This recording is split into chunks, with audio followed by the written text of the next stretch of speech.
and we're honored to be able to show this work and hear from Lucas.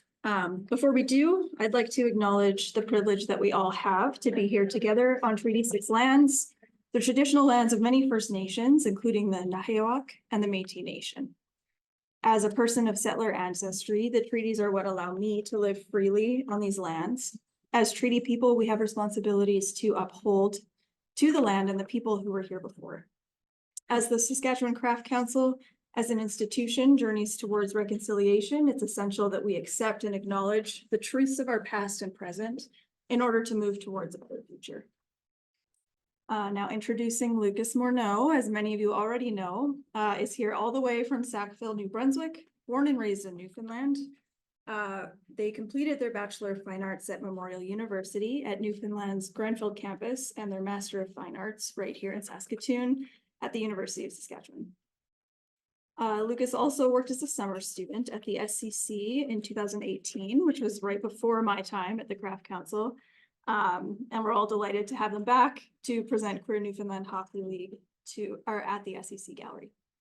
A quick thanks to Creative Saskatchewan, City of Saskatoon, and the Government of Canada.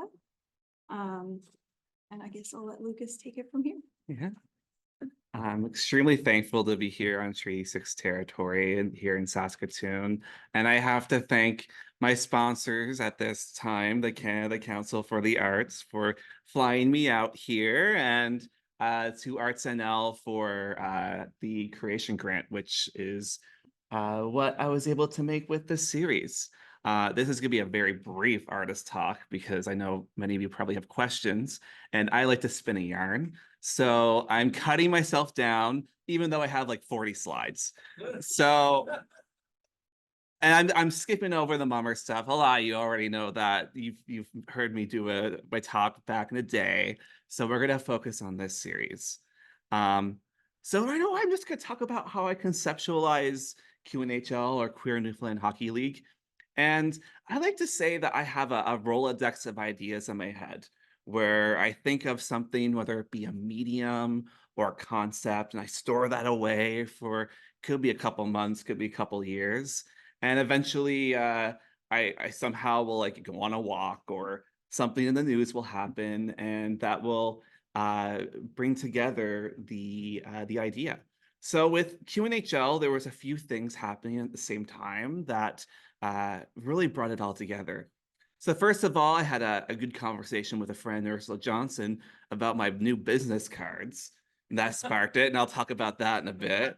And then I had a desire to learn rug hooking. Before this project, I did not know how to rug hook and always wanted to try. Don Cherry got fired, and that had some thoughts about that. And I kind of wanted to move away from the mummer a little bit. Putting on makeup and wearing wool outfits, not fun if you are a sweaty person. So I wanted to work with something that I could just go to an opening and be me for once. So maybe I'll talk about the business cards for a little bit first.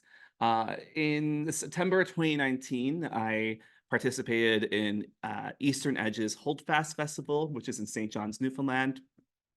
And during that time, I did a performance in this mummer outfit here called Workout, where I did a 1980s style Richard Simmons workout routine. It was a durational performance where I did 3 20-minute workouts to songs by Rough Trade, which is a Canadian band led by Carol Pope. And near the end of the evening, there was this amazing exhibition by my friend Meg Wells. And I noticed that the outfit I was wearing sort of looked like a hockey player. So I was like, I'm going to take a photo. And then eventually I was like, oh, this would be a cool business card idea, of having like a hockey card as a business card. So I made that, and they arrived. And a few days later, I went for lunch with my friend Ursula Johnson, my other friend Megan Bazoo. And I just got to thinking, I was like, it'd be funny if I made a series of hockey cards of different characters. And then that idea just went into the Rolodex right away, right? Next, I have always been wanting to do rug hooking ever since I learned about the history of rug hooking in Newfoundland. Newfoundland, a lot of people talk about how there hasn't really been an arts movement, but one of the main arts movements that happened was with the Grenfell Mission rugs, where the Grenfell Mission was essentially this health service where they brought healthcare to northern Newfoundland and to Labrador. And to raise money, they had women from the communities in western Newfoundland, in northern Newfoundland, and all over rug hook rugs using stockings from people all over Canada and the United States. They used to say that if your stockings are running, let them run to Newfoundland. And so I had this desire to learn rug hooking, and that got stored away in the Rolodex too. And during this time too, I was thinking about family history. I have a lot of people kind of ask me with this series if I've played hockey. I've never played ice hockey. I've played a lot of road hockey. I was quite a good goalie as a kid, and I kind of wish I played ice hockey a little bit. But I had hockey players in my family. So this is my Uncle George here, who was the first Newfoundlander to go into the professional leagues, not specifically the NHL. He played in the Quebec Senior Hockey League, and also played with the Conception Bay Seabees, the Cornbrook Royals, and I'll talk about some of those teams later. And I realized I took these screenshots earlier, but one of the leagues he played in is QHL, which is like so close to the name of this series. And actually, it was potentially I almost chose QHL for the series, funny enough. So, and then finally, we talked about Don Cherry. Obviously, I think a lot of people know the story. Don Cherry said some comments about immigrants and did not go over well. Clearly, he got fired. And during that time, I sort of reflected on all the times that Don Cherry would say things that were homophobic or discriminated against people. And I found this one video. Let's play it here. Don, we need you. I don't know what to say, ladies and gentlemen. What is this? I've been out here a couple of days, and a couple of my friends, Sly and Arsenio, let me borrow a few things. Yes. Bill Ranford's in goal. Don Cherry, in case you're wondering who it is. Well, Billy surely be in it. He'll stand on his head because he's well rested, and Grant needs a rest. I love the people out here. Look at them. Look at this floor director. The lovely people here. I love them. They're absolutely beautiful. They're gorgeous, well built, and the way they walk. And that's just the guys, I'll tell you. What's this got to do with the game? I think you've had a little too much sun, well, honestly. I'll tell you, I'm out here, and I've been reading the papers, and I can see how people say they really don't want fighting here, and I can see that. The hot weather, the people, I can see why we shouldn't have hockey here with fights. Yes, I can see that. Do you want to talk about any of the players involved in this classic? Yes, I want to, first of all, talk about Kelly Rudy. Here comes Kelly right now. There's Kelly right. He's coming in right now. And I love the little, we'll pick him up. I love the little blue string that hangs from the back. Don't you? I love him. You can see the little string there. See? Isn't it? I think it's blue chiffon. It fits right in with the LA image. What's with the earring on the left side? Well, when it's on the left side, that means I'm available. And not only that, hockey without violence is like a silver ballet. Who are you picking? I'm not picking. Let the best team win. Why keep score? Like you, this one could go either way, I guess. Okay. So yeah, Don was pretty known for making comments, calling players like pinkos and picking on players who didn't fight, but also pretended to be a gay guy who didn't want fighting in hockey. And so this got me thinking about toxic masculinity within sports, and specifically hegemonic masculinity, which was theorized by R.W. Connell, which states that there's essentially multiple types of masculinity in the world and across culture and time. And the dominant form that we see within Western culture, especially within sports, has historically emphasized violence, homophobia, emotional restraint, and success and achievement over the well-being of players. And so this all went into the Rolodex of ideas, and slowly I came up with the idea of QNHL. So let's actually get into talking about the jerseys. And I'm gonna do this in order of how I made them, because the story kind of changes throughout. So I decided to start making jerseys that sort of reclaim slurs that were used on and off the ice in the locker rooms, and to take inspiration from historical jerseys from Newfoundland's hockey leagues as well as the NHL. So the first one here is the Kohlert Queens, which is the jersey over in the corner here. And this one directly references a bit of the Grenfell Mission rugs a bit more. Most of the jerseys you see around you here use wool yarn as the rug hooking material.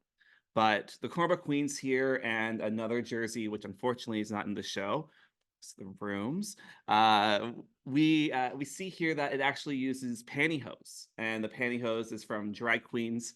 Specifically, this pair is my own pantyhose from my persona, the Queer Mummer. And the pantyhose here is used in the face, and there's also a little bit of a cheek contour, which was like the dirty part of the toe that I used. And this jersey takes inspiration from the Kohlert Royals, which is the hockey team to what I would call my hometown. Before I moved to Saskatoon here, I was living in Corner Brook, and I moved back to Corner Brook when I left. And I actually have quite a lot of family who've played with the Corner Brook Royals. My uncle did, as well as cousins. So I kind of wanted to play with this jersey a bit. You can see here some examples of the Corner Brook Royals jerseys. You can see this red and blue crown. Ignore the man on the left here. I've censored him out. And so you can see where the design sort of comes from with this. Next, we have the Come By Chance Flamers, which is over here in the corner as well. And at this point, I also wanted to start working with town names in Newfoundland that were a little funny. We have a lot of funny town names, and I know Saskatchewan has them as well. I believe Climax is one of them here. So I decided to work with a town Come By Chance and use flamers, sort of playing with the Calgary Flames a bit as well. So this jersey, I believe the color scheme I chose was based off the New York Islanders. But the iconic, the crest here takes inspiration from Come By Chance's oil refinery. As you drive by the town, you see this big old stack of smoke. And also, I believe, I don't know if you can see it. Oh yeah, there's no cursor here. One of them has a flame as well. So when you drive by, you see this like little orange flame going. At this point, I started to look further into historical Newfoundland teams, as well as NHL teams. And I started to realize that a lot of teams started to change their colors throughout the years. There are a number of teams that use colors like purple that had changed their colors to quote unquote more masculine colors like black. And one of them was the Los Angeles Kings. So this jersey here takes inspiration from the Kings as well as the Newfoundland team, the Gander Flyers. And this is the Pasadena Pansies. And Pasadena is actually where my grandparents lived. And so a part of the series too, I was taking inspiration through places that sort of meant something to me, whether my family was from there or I lived there. And I sort of imagined the Pasadena being the rival team to Corner Brook because Pasadena is about 20 minutes away. Next here, we have the Port Union Pinkos. Now, one of the first questions people ask, besides whether I played hockey or not, a lot of people ask about this team and why I chose Pinkos. First of all, it was a term Don Cherry loved to use to describe anyone who wasn't right-wing. And also, I had an idea for a later jersey, which used a slur that this is commonly associated with. For the purposes of the live stream, I'm going to not say it or the whole thing, but the slur would be Commie Pinko FAG. And I felt that was a little too long for a hockey team name, so I shortened it to Pinkos. Port Union is a town just outside of Bonavista, about 20 minutes away. And it was the first and only union established town built in Newfoundland as well as North America. And it was built by the Fishermen's Protective Union, which was a union later turned into a political party, and it was led by this guy here, William Coker. And many in the community believed he was a closeted gay man. So there's kind of this rich history here with him and this community. I actually have done shows and performances at this community as well. And in the center, a lot of people tend to ask this, what is the yellow things in there? Kind of wanted to play with a hammer and sickle a little bit, given the sort of left-leaning aspects of the political party of the Fishermen's Protective Union. But here I have a fishing jig, which is a sort of a tool to use for fishing cod. And I had a cat of nine tails as like a sort of like, I don't know, a little like S&M thing, you know, potentially he was into that. I don't know.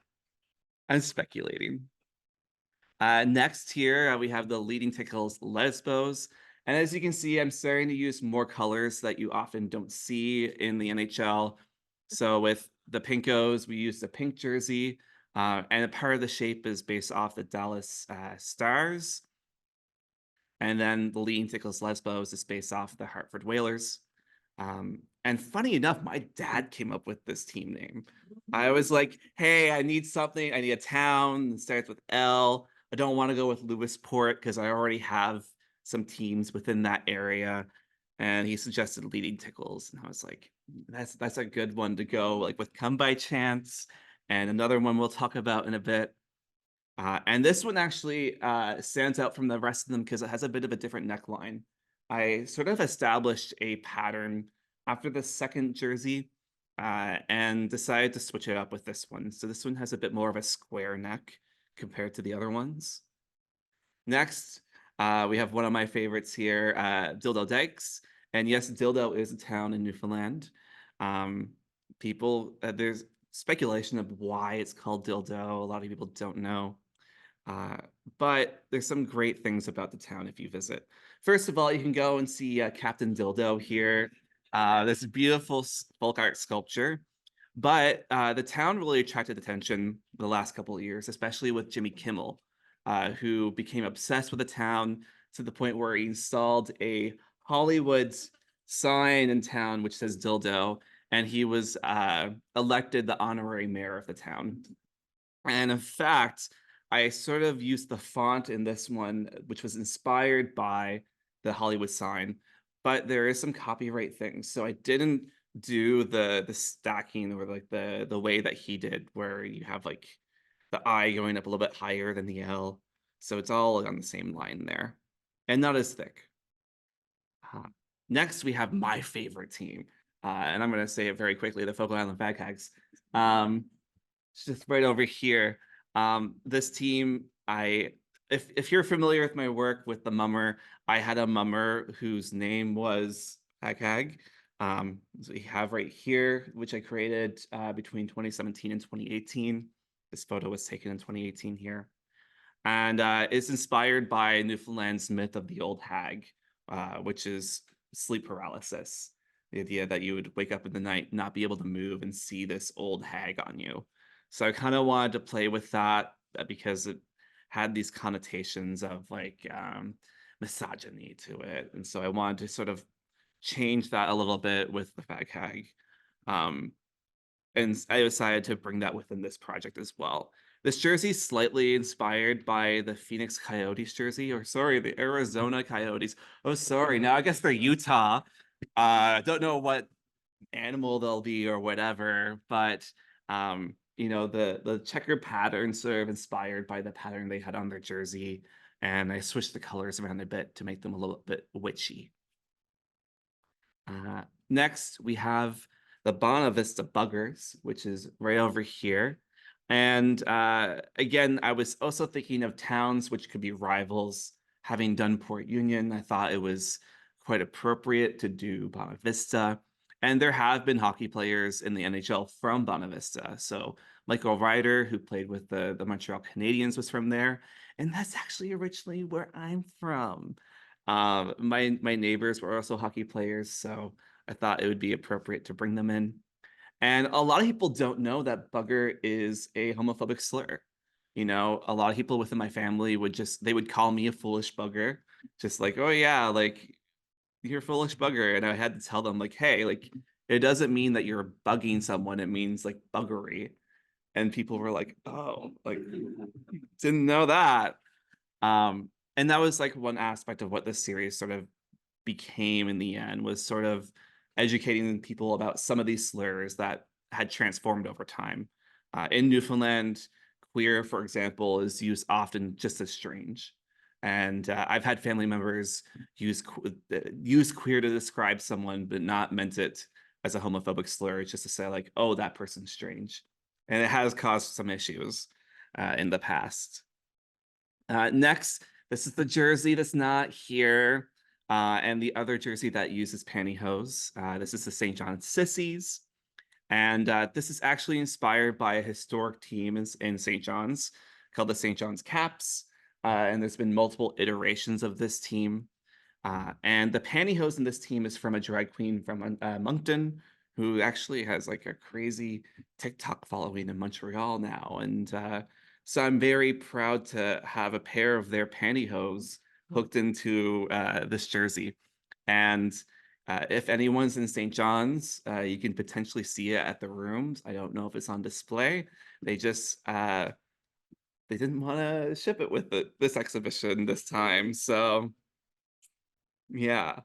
Next, we have the Fairyland Fairies. I should say I'm very thankful they bought the jersey. Kind of wish it was here though. Next is the Fairyland Fairies. Again, playing with colors, specifically this lilac purple that aren't often used in jerseys here. I don't have any other information about that there. Just that lilac is so nice. And they wanted to pair it with the greens. That's where that came from. And also fairy folklore within Newfoundland is quite common. Next, who here knows how to pronounce this town? I'll take a hand if anyone knows. Yeah. No, it is not Francois. You would think it would be Francois, but it's not. In fact, this town is called Francois. Newfoundland has quite a number of towns with French names that have slowly been anglicized or queered in a way through time. And Francois, or what is pronounced now, Francois, is one of those. And I had a coworker from Francois, and you know, as a Newfoundlander, I should be able to understand people. People from Francois, like they talk like if you want to hear a Newfoundland accent, listen to someone from Francois. It is unbelievable. Francois is a town that has no roads. You can only get there through a ferry, and everyone's houses are connected through little wooden trails and paths. It's really cute. I think there's 45 residents, so it's a very small town. And so this is a Francois fruits, and I used a pineapple because in Newfoundland, there's this weird obsession with pineapples. We have Pineapple Crush. And then a lot of us who took French immersion as kids learned about this guy in the middle named Ananas from the show Télé Français. And I've been obsessed with Ananas since. I went to the paved Halloween party back in 2016, I want to say, dressed as Ananas there. And then eventually I sort of brought that face paint into the Mummer series with Fruit Loop here. And so pineapples and ananas sort of are a reoccurring thing within my practice, and I don't know why. It's a weird obsession. Maybe with my wrestling series, there's going to be some pineapples in it. I don't know. Next, we have the Cox's Cove Queeros, which is a town that's quite close to Corner Brook, just on the other side of the bay. Or actually, it's on the side of the arm of the bay, if that makes sense. And this one's based off the Detroit Red Wings, but also based off the Deer Lake Red Wings. And yes, they sort of stole both the color of the jerseys and the logo for this team, and I don't know how they got away with it. I'm taking notes for future things. Next, you have right behind me here the Nain Nancy's. And you might notice that Nain here is the only team with what we'd use like an away team jersey. In hockey, the solid color jerseys usually are the home jersey, and the white jerseys are their road jerseys. And Nain is the only town in here that's not on the island of Newfoundland. It's in Nunatsiavut, which is in northern Labrador. And I felt like it was a kind of appropriate to make it the away jersey, but also Maine's quite a cold place, quite wintry and snowy.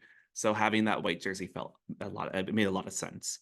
And also it's the colors here are the colors of the Labrador flag and the Nunatsiavut flag.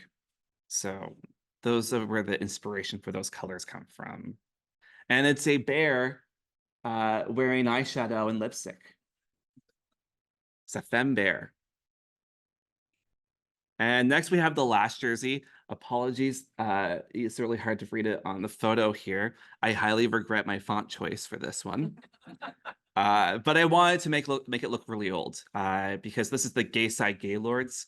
And out of all the towns in this series, Gayside is the only town that doesn't exist anymore. Should put this over here. The town in 1985 petitioned to change the name to Baytona. Well, that's a worse name, I think, because people thought that people would make fun of Gayside residents for being from Gayside. And I like this quote here, which is from CBC. The mayor said at the time, "I refuse to tell the people where I was from. If I said Gayside, people would look at me queer. And people would look at me strange." But the irony there of not knowing that. So that's the jerseys there took a year and a half to make. I started them actually sort of at the beginning of the pandemic. And I got to, I think it was the Pasadena Pansies or the Pinkos when my body absolutely gave out with the rug hooking. I would do one session, like a couple hours, and I would be in bed for 2 weeks. And I've learned since to slow down with my practice. And I had moved to Sackville at this time, and a student from Mount Allison had approached me, Libby Farrell, and Libby said, "Hey, there's this internship opportunity through the university, usually through business students, but I'm trying to work with a studio artist, and I'm interested in rug hooking." I was like, "Oh, you're coming to me, the perfect opportunity." So I got to teach Libby rug hooking and help Libby perfect their rug hooking. And so I would design the logos and help start them, and then say, "Okay, you can go and we'll check up on you." So that's been a great moment for me to like learn to let go of things sometimes. I'm the type of artist that I feel like I need to do everything. And I want to learn everything, but I also have to listen to my body. And that's been a very humbling experience, I would say. And since then, I very slowed down. The dildo dykes took me 1 week to crochet. And that's very fast compared to the rest of the jerseys. I should note it was during the US 2020 election, and I was glued to the TV, so I finished it quite quickly. Each jersey would take about a month to crochet, and if I was doing it by myself, with the rug hooking, each jersey took about 3 months. So I had gotten the show for September 2021, I think it was, or 2022, 2021. And yeah, having Libby there was quite helpful for that. I also ended up making hockey cards, as I mentioned. I had these business cards. They sort of sparked the series in a bit. And I decided to do drag with this, despite myself saying I wanted to not really do drag with this series a little bit, but I did that. And I also had Libby help me out with this. So if you've probably walked around the exhibition, you've seen the hockey cards. I just have them in a group here. So I decided to have this league as an all-gender league, where they be men, women, non-binary people. And so a lot of the names, it's hard to read them from here. But some of them are based off of family names from those towns. Some of them are classic drag pun names. So for example, we got in this one with Daisy Flowers from the Pasadena Pansies, would be a pun name. Whereas Sissy Sexton from the St. John Sissies is inspired by Tommy Sexton, who was a comedian from Newfoundland, queer comedian, who was a part of Codco, which was sort of the predecessor to This Hour Has 22 Minutes, and sadly passed away in the 90s. So I kind of wanted to reference him in that there. Jackie Swires from the Bonavista Buggers. The Swireses were my neighbors in Bonavista. Vista. You have Gay Gaylord from the Gay Side Gaylords. So a mouthful. And one of my favorites, Roshan Fagan from Fogle Island. I've met a Roshan Fagan since this series, which is unbelievable. And everyone, every time I like post that image, they tag that one person. I'm like, look at this. I think they're a little tired of being tagged now, but it's pretty cool. And here's some more here. Harry Cox over here on the right is my favorite. I grew out my hair a little bit and I shaved the top. And I had a curly mustache at the time. And I kind of like to say, like, looking at the photo, I have a lot of uncles that look like that. So it isn't really much a drag character, I don't think. I think it's just me accepting reality of the future. And yeah, we also got Dick Butt up there doing poppers, which was it was essential oils. It was essential oils. They were not poppers. Finally, we also have the goalie doilies, which were inspired by Jacques Plante and his goalie mask. For those who don't know, Jacques Plante got a puck to the face in one period, and he had been wearing a goalie mask during training days to protect himself. And so he went on the ice with his mask, and a lot of people looked down upon him for that. They questioned his manliness or his machoism, both players, coaches, fans. And eventually he did an interview and he said, you wouldn't jump from an airplane without a parachute. So why would you be in net without a mask? So it kind of traces this hegemonic masculinity, this toxic masculinity, all the way back to even the 50s and earlier.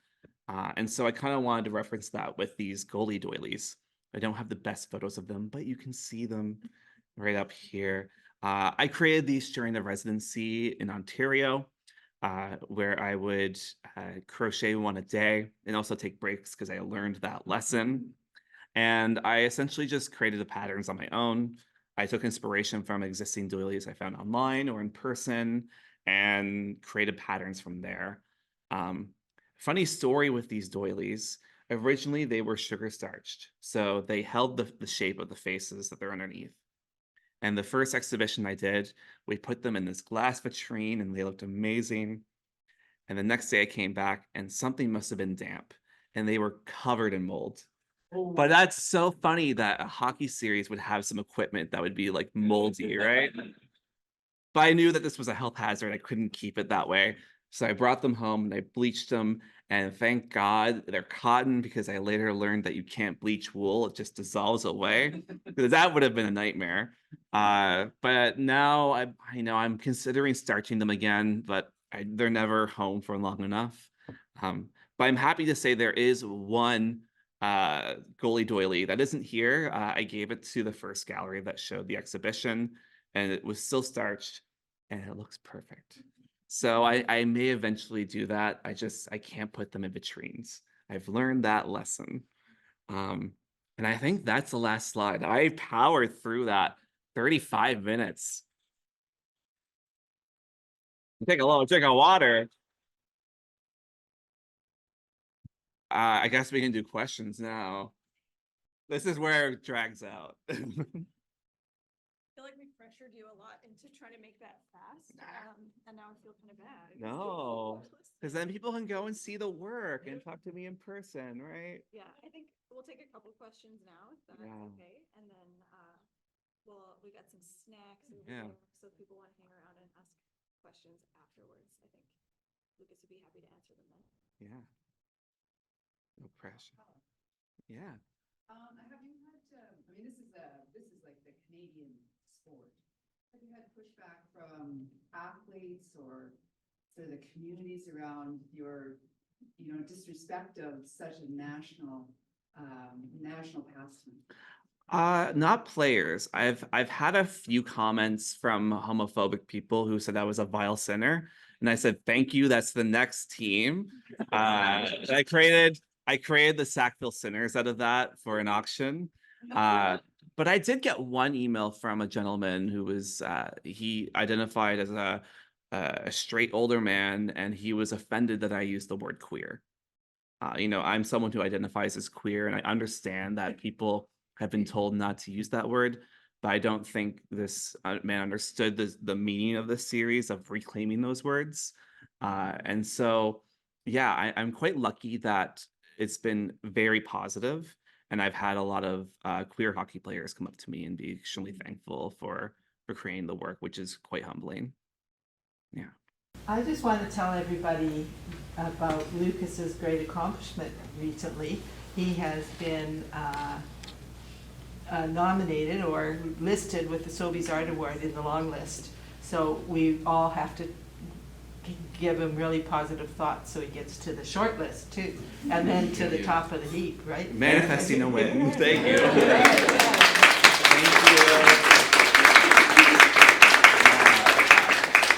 you. Any NHL teams bought jerseys? No, but I am showing the work in Calgary in October. You never know. And I have asked the gallery there if they could hunt down one of Calgary's Pride jerseys. They have a really nice Pride jersey. Of course, I think a lot of you know about the controversy around the Pride jerseys and Gary Bettman essentially banning them. So I know that they auctioned off most of them, but I'm hoping that they could make one for me. And if not, I'm gonna just buy a Calgary Flames jersey with Mika Kiprusoff because he was one of my favorite players growing up. Yeah. Yes. Where's your show going? Where's it been? Where's it going? Okay, the list is long. Okay, so it started in Moncton, and then it went to, I think it went to Abbotsford, BC then, and then it went to Dawson City, Yukon. Then it went to Kamloops, BC, and it's been to New West Valley, Newfoundland. That's the first time I showed in Newfoundland with this series. Then I went to Halifax, then to Antigonish, which is also in Nova Scotia. And it's been here.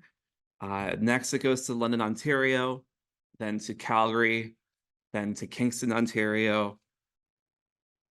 After Kingston is Port Union. So it's I think it's the first team that is showing. Now this is where the order gets mixed up. I have St. John's is in there. So St. John's gets to show it as well. Hamilton and Almonte, Ontario. That's the list so far. And I'm still throwing out some applications. So if there are any curators in the audience, Regina. Yeah. What's next? Are you making more jerseys or are you moving on? I'm moving on to another project. I have rug hooked, as I said, the Sackville Sinners, but I just made that crest for an auction, the Sweetest Little Thing, which is an auction in Sackville, New Brunswick. The next series is with professional wrestling. So hockey is, I mean, both my mom's side and dad's side pretty heavily involved with hockey because it's Canada's sport. But on my dad's side, my mom's from Newfoundland, and I'm born in Newfoundland, but my dad's from Quebec. And his father and his two uncles were professional wrestlers. My uncle was actually the promoter for Quebec City from the 60s to the 80s for Grand Prix wrestling and international wrestling. Because I shortened my talk, I don't have the photos, but there's photos of him with like Hulk Hogan. There's photos of my grandfather when he was a referee with Andre the Giant. And so I'm working with professional wrestling, and I'm blending it with drag. Me working with drag again. It's because professional wrestling is drag. And so I'm creating 8 wrestling personas. Instead of crochet, I've been learning how to use knitting machines. So I have 2 of those now. And I'll be making the outfits, human hair wigs and drag king makeup and beards and stuff. And then after I make the outfits, I'm photographing them. And then I'm doing the promotional videos where they're like, I'm gonna see you in the ring. And those promos are filled with homoerotic sexual innuendos. So I've been going through former promos and scraping those innuendos, and I'll be building mine based off those. And then finally, I'm going to be 3D printing action figures of the wrestlers. So that's the next project. Honestly, it's going to take me a couple of years. I'm potentially considering like this could be a PhD project. So might go back to the institution. Not that institution, but so that's the next project. I also have this like one-off project I want to do. I call it Queer Car Reviews, where I would be in drag again as like a car reviewer, and I would review iconic queer cars like a Subaru or a Mazda Miata, a Toyota Prius, cars that people have labeled as like gay cars or like lesbian vehicles. So that's sort of like a one-off project that I might do for a residency. And if you know someone with a Subaru Forester, Mazda Miata, let me know. So those are I have again Rolodex ideas, right? Things in the brain that I've been sort of wanting to do, but I have a few other projects I'm finishing. I have some video projects with the Mummer I'm working on as well. So the performance I did before the pandemic, I've been creating into what I've called Queer Mummer TV. So those are 4 or 5 videos based off those performances. There's a workout video. There's a Mr. Dress Up style like craft video. There is a late night show with a band called the Jannies, where I do a cover or a parody of PJ Harvey's Meet the Monster, which I did it as Meet the Mummer. And then I Had a Hat, but I did it as I Had a Mask, which is a traditional Newfoundland song. And then I'm also doing a video called The Queer Mummers Guest Who, which is based off of like The Masked Singer and What's My Line, where you have a celebrity come in dressed as a mummer and they have to guess who it is.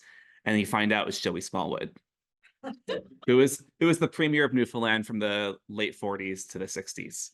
And then also, I might not do it now, but there's a puppet play I'm also doing for that. So those are some projects I'm working on.